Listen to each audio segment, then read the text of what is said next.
Assalamualaikum warahmatullahi wabarakatuh.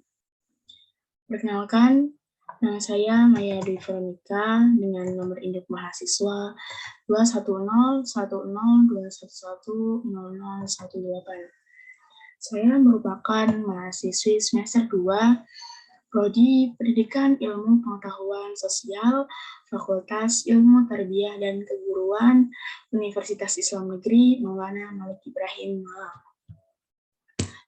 Pada video kali ini, saya ingin mempresentasikan materi yang berjudul bagaimana Belanda menjajah Indonesia dan dampak apa saja yang ditimbulkan dari penjajahan yang dilakukan oleh Belanda. Di mana tujuan dari video kali ini yaitu untuk memenuhi salah satu tugas mata kuliah, yaitu Sejarah Nasional Indonesia yang diampuh oleh yang terhormat Ibu Azharatun Nafi, MPD. Langsung saja.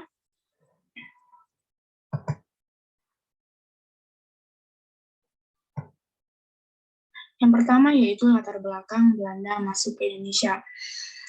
Belanda datang ke Indonesia melalui ekspedisi yang dilakukan oleh Cornelis de Houtman yang dimulai pada tahun 1595 Masehi dengan menggunakan 4 kapalnya.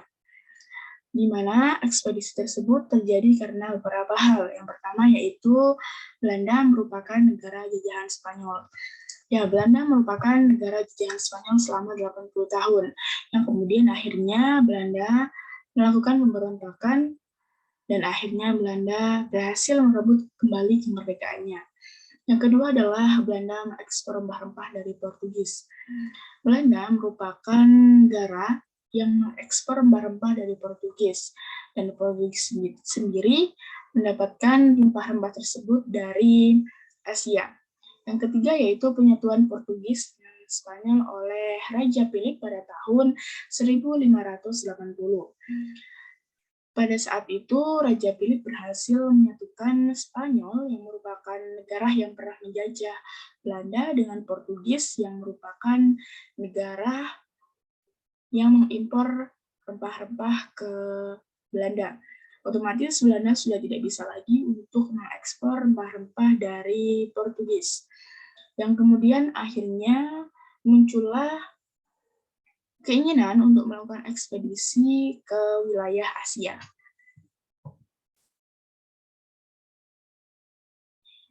Yang kedua yaitu proses masuknya Belanda ke Indonesia. Proses masuknya Belanda ke Indonesia ini menggunakan beberapa peta. Yang pertama yaitu jalur yang ditemukan oleh Portugis, yang mana peta rute ini berhasil mendapatkan Belanda melalui para pedagang di Lisabon, yaitu tempat Belanda mengekspor rempah dari Portugis. Rute ini kemudian diperiksa oleh Petrus Plancius, di mana dia berasal dari Brussels yang pindah ke Amsterdam. Rute yang ditemukan Portugis ini menempuh jalur yang diawali dengan menyusuri Samudra Atlantik ke selatan, mengitari benua Afrika di Tanjung Harapan, lalu mengarah ke utara untuk menyusuri pesisir timur Afrika menuju Hindia dan Selat Malaka, atau menyusuri Madagaskar dan Samudra Hindia untuk menuju Selat Sunda. Rute Madagaskar inilah yang digunakan oleh Cornelis de Houtman untuk menuju Indonesia dalam perjalanan pertamanya. Kemudian ditemukanlah rute yang lebih cepat, yaitu ditemukan oleh navigator Belanda yang bernama Hendrik Bouwer, di mana Hendrik Bouwer berhasil menemukan rute yang lebih cepat pada tahun 1611. Rute ini disebut rute Brouwer, yang mengitari Afrika di ujung Tanjung Harapan pada lintang 40 derajat dan dengan memanfaatkan angin laut yang dapat dilintangi langsung menuju ke timur dan berbelok ke utara sebelum menuju Selat Sunda. Rute ini dapat memangkas waktu perjalanan dari Belanda ke Batavia dari 1 tahun hanya menjadi 6 bulan. Selanjutnya yaitu kebijakan-kebijakan Belanda di Indonesia. Yang pertama yaitu monopoli perdagangan.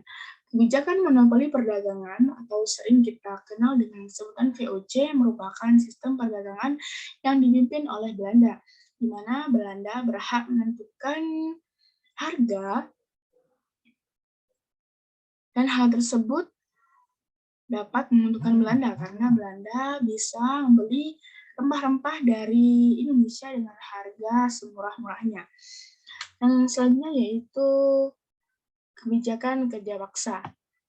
Kerja paksa ini bertujuan untuk membangun pangkalan militer serta membangun militer dengan melatih orang-orang pribumi, di mana kebijakan ini dibuat oleh Herman William Daendels atau disebut dengan Daendels, Gubernur Daendels, adalah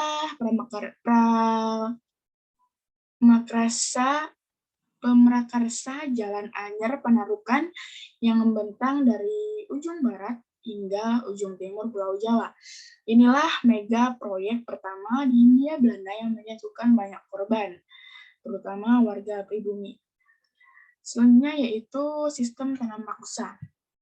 Sistem tanam paksa ini dibuat oleh Johannes van de Bus, di mana ia meminta para petani untuk menanam tanaman ekspor seperti tebu, tembakau, kopi, dan nila di 1/5 bagian dari tanah milik mereka. Jika petani tidak memiliki tanah, mereka harus bekerja tanpa upah di perkebunan negara selama 66 hari selama 1 tahun. Tujuan dari adanya sistem tanam paksa ini adalah untuk menutupi kelas Belanda akibat perang di Eropa dan perang melawan Indonesia yang berakibat pada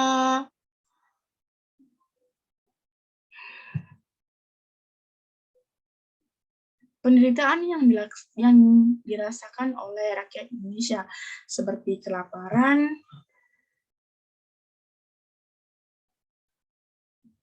yang sampai berujung pada kematian. Selanjutnya yaitu dampak-dampak yang dihasilkan dari adanya penjajahan yang dilakukan oleh Belanda. Yang pertama yaitu dari segi politik. Dari segi politik, Belanda bisa dibilang menghancurkan tatanan kerajaan-kerajaan yang ada di Indonesia. Sedangkan dalam segi positifnya yaitu setelah adanya politik etis, timbul beberapa golongan-golongan pemuda pribumi yang terpelajar. Yang kedua yaitu dari segi pendidikan. Dari segi pendidikan yaitu untuk dampak negatifnya, tidak semua warga pribumi mendapatkan pendidikan yang layak atau bisa dibilang tidak pernah mendapatkan pendidikan. Tapi dari segi negatifnya yaitu positifnya yaitu timbul kaum terpelajar pribumi yang menjadi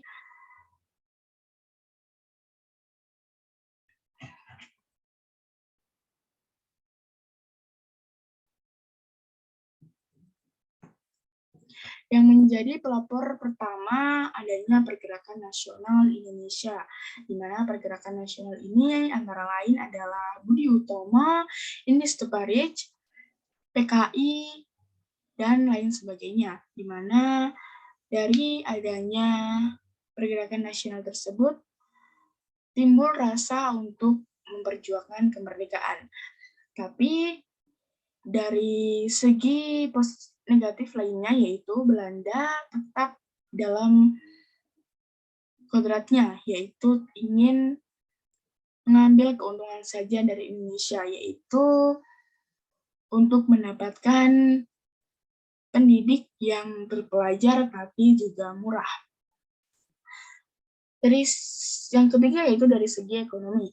Dari segi negatifnya yaitu para pengusaha pribumi mendapatkan upah dari Belanda yang sesuai dengan kebijakan Belanda. Hal tersebut membuat penurunan upah yang dialami oleh warga pribumi.